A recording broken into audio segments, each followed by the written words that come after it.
मौसम मौसम बिगड़ा मौसम। वैसे ये खांसी ठंड की वजह से नहीं, प्रदूषण की वजह से हो रही है। वैसे एक तरफ दिल्ली एनसीआर में प्रदूषण, तो दूसरी तरफ तमिलनाडु और आंध्र प्रदेश जैसे राज्य जहां तेज बारिश ने लोगों के लिए मुश्किलें खड़ी कर दी हैं। पिछले 2-3 दिन से हुई तेज बारिश ने चेन्नई, पुदुचेरी जैसी जगहों के हालात बिगाड़ दिए। तमिलनाडु के चेन्नई में हुई जोरदार बारिश से तो शहर में बाढ़ जैसे हालात बन गए। वीकेंड पर चेन्नई के कई इलाकों में बारिश का पानी जमा होने से सड़कें ही दिखना बंद हो गई, जिसका सीधा असर ट्रैफिक पर पड़ा। जिन सड़कों पर आम दिनों में गाड़ियां फर्राटे से दौड़ती थीं, उन सड़कों पर गाड़ियों की रफ्तार सुस्त पड़ गई।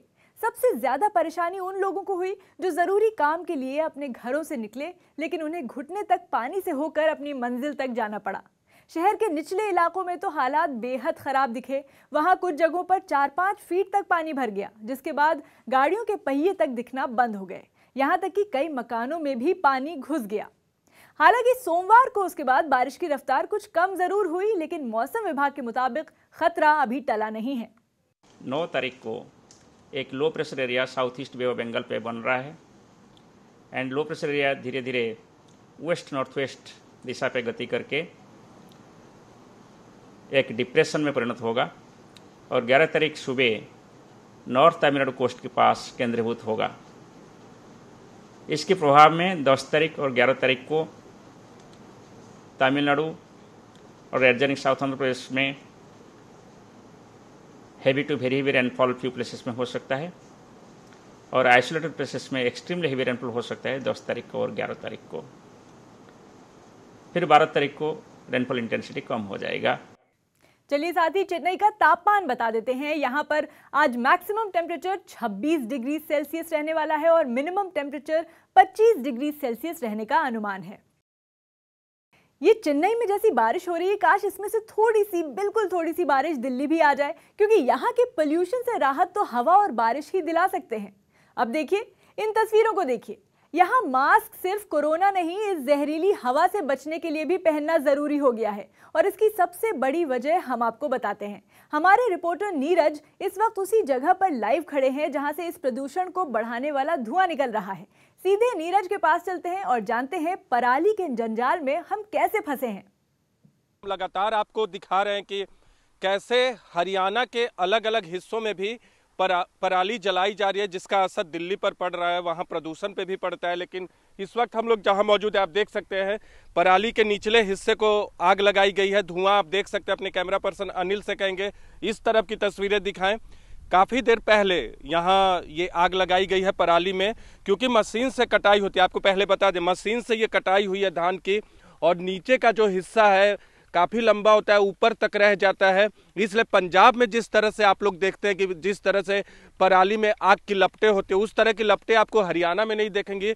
धुआं दिखेगा, निचले हिस्से में आग लगाई जाती है, क्योंकि ऊपरी हिस्से को बेच देते हैं किसान, लेकिन एक बड़े हिस्से पे आपको दिख रहा होगा धुआं दिख रहा है यहाँ पानीपत के इस गाँव में जहाँ हम लोग मौजूद है। और इस पराली के धुएं का असर हमारे ऊपर कैसे पड़ रहा है, आइए जानते हैं दीपक रावत से, जो बता रहे हैं दिल्ली में प्रदूषण के ताज़ा हालात। दिल्ली एनसीआर में प्रदूषण का स्तर अगर आज की बात करें तो आज भी प्रदूषण का स्तर बेहद गंभीर श्रेणी में बना हुआ है। एयर क्वालिटी इंडेक्स की बात करें तो दिल्ली के अलग अलग इलाकों का हाल कुछ ऐसा है कि 400 से ज़्यादा PM 2.5 का स्तर बना हुआ है। ये ITO की तस्वीरें हैं जो हम आपको दिखा रहे हैं।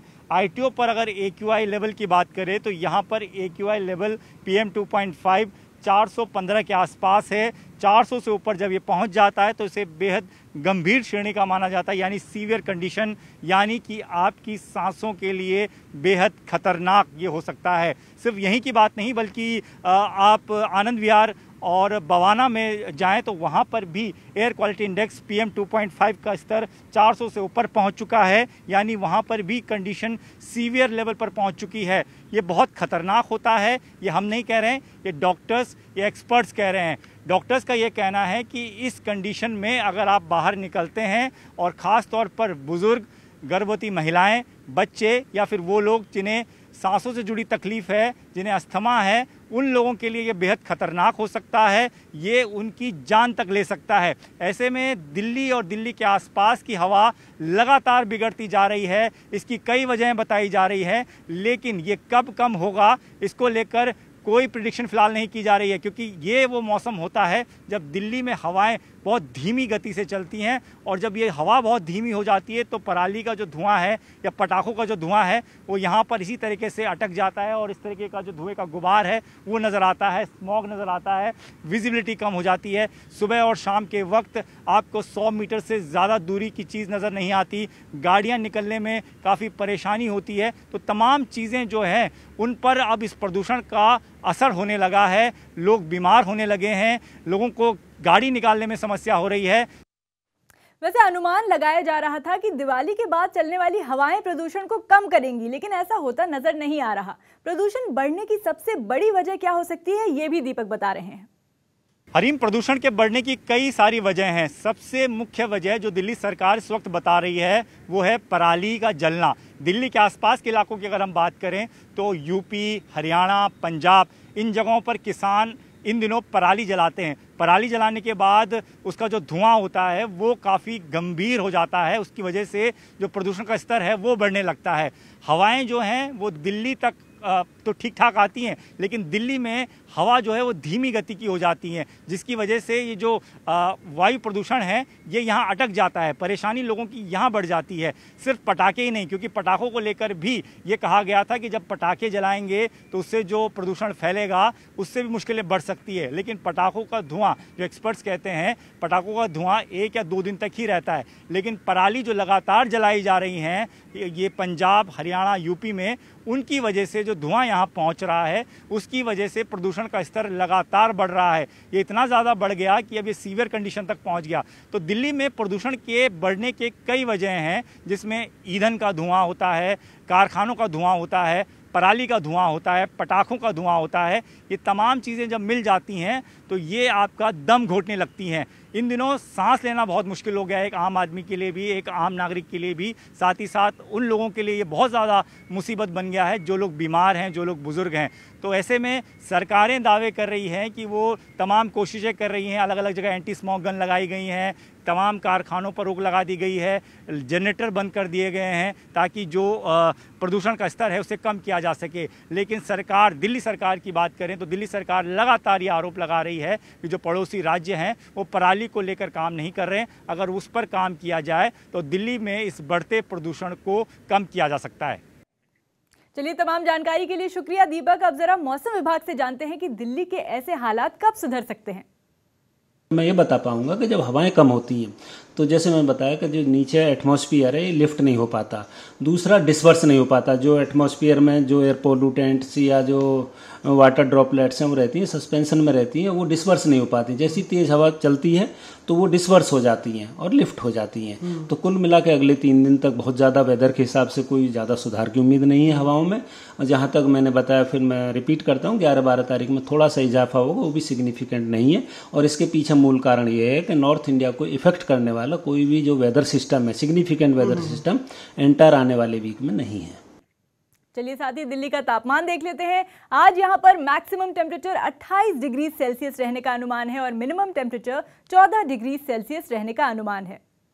नॉर्थ इंडिया के इसी वेदर सिस्टम की वजह से दिल्ली ही नहीं, उत्तर प्रदेश में भी प्रदूषण कम होने का नाम नहीं ले रहा है। उत्तर प्रदेश के अलीगढ़ की तस्वीर आपको दिखाते हैं। यहाँ पर सुबह सुबह सूरज को स्मॉग ने ऐसा ढका कि उसकी रोशनी तक फीकी पड़ गई है। तो इसी के साथ यूपी की राजधानी लखनऊ का तापमान बताते हैं। लखनऊ में मैक्सिमम टेम्परेचर है 30 डिग्री सेल्सियस और मिनिमम टेम्परेचर 14 डिग्री सेल्सियस रहने का अनुमान है। अब आपको बेंगलुरु का तापमान बताते हैं। बेंगलुरु में मैक्सिमम टेम्परेचर आज 27 डिग्री सेल्सियस और मिनिमम टेम्परेचर 19 डिग्री सेल्सियस रहने का अनुमान है। गुजरात के अहमदाबाद का तापमान भी देख लीजिए। यहाँ पर मैक्सिमम टेम्परेचर 34 डिग्री सेल्सियस रहेगा और मिनिमम टेम्परेचर 17 डिग्री सेल्सियस रहने का अनुमान है। राजस्थान के जयपुर का तापमान बताते हैं, जहां मौसम विभाग के मुताबिक आज मैक्सिमम टेम्परेचर 31 डिग्री सेल्सियस रहेगा और मिनिमम टेम्परेचर 14 डिग्री सेल्सियस रहेगा। बिहार की राजधानी पटना का तापमान देख लेते हैं। पटना में मैक्सिमम टेम्परेचर 29 डिग्री सेल्सियस और मिनिमम टेम्परेचर 15 डिग्री सेल्सियस बताया जा रहा है। अब आइए आपको चंडीगढ़ का तापमान बताते हैं। चंडीगढ़ में मैक्सिमम टेम्परेचर 29 डिग्री सेल्सियस है और मिनिमम टेम्परेचर 11 डिग्री सेल्सियस बताया जा रहा है। कोलकाता का तापमान भी और अब कोलकाता का तापमान देख लेते हैं। कोलकाता में आज मैक्सिमम टेम्परेचर 30 डिग्री सेल्सियस रहने का अनुमान है और मिनिमम टेम्परेचर 20 डिग्री सेल्सियस रहने का अनुमान है। मुंबई का तापमान देख लेते हैं। मुंबई में मैक्सिमम टेम्परेचर 32 डिग्री सेल्सियस और मिनिमम टेम्परेचर 22 डिग्री सेल्सियस रहने का अनुमान है। ओडिशा की राजधानी भुवनेश्वर का तापमान देखते हैं। यहाँ पर मैक्सिमम टेम्परेचर आज 30 डिग्री सेल्सियस और मिनिमम टेम्परेचर 17 डिग्री सेल्सियस रहने का अनुमान है। और अब देहरादून का तापमान जान लेते हैं। देहरादून में मैक्सिमम टेम्परेचर 28 डिग्री सेल्सियस रहने का अनुमान है और मिनिमम टेम्परेचर 12 डिग्री सेल्सियस बताया जा रहा है। वहीं श्रीनगर का तापमान जानते हैं। श्रीनगर में मैक्सिमम टेम्परेचर 18 डिग्री सेल्सियस रहने का अनुमान है और मिनिमम टेम्परेचर 1 डिग्री सेल्सियस बताया जा रहा है। भोपाल के मौसम पर नजर डालते हैं। यहाँ पर मैक्सिमम टेम्परेचर 29 डिग्री सेल्सियस और मिनिमम टेम्परेचर 13 डिग्री सेल्सियस रहने का अनुमान है। और अब छत्तीसगढ़ के रायपुर का रुख करते हैं, जहां मैक्सिमम टेम्परेचर 30 डिग्री सेल्सियस और मिनिमम टेम्परेचर 16 डिग्री सेल्सियस रहने का अनुमान है। झारखंड के रांची का तापमान भी जान लीजिए। यहां पर मैक्सिमम टेम्परेचर 26 डिग्री सेल्सियस है, जबकि मिनिमम टेम्परेचर 13 डिग्री सेल्सियस रहने का अनुमान है। वहीं गुवाहाटी का टेम्परेचर भी आपको बता देते हैं। गुवाहाटी में मैक्सिमम टेम्परेचर 30 डिग्री सेल्सियस और मिनिमम टेम्परेचर 17 डिग्री सेल्सियस रहने का अनुमान है। तो ये था देश के आज के मौसम का हाल। और अब आपको ले चलते हैं चीन, जहां इस साल की पहली बर्फबारी हुई। इस दौरान आए बर्फीले तूफान ने भले ही लोगों के लिए मुसीबत खड़ी कर दी, लेकिन बर्फबारी की इन खूबसूरत तस्वीरों से आपका मन नहीं भरने वाला।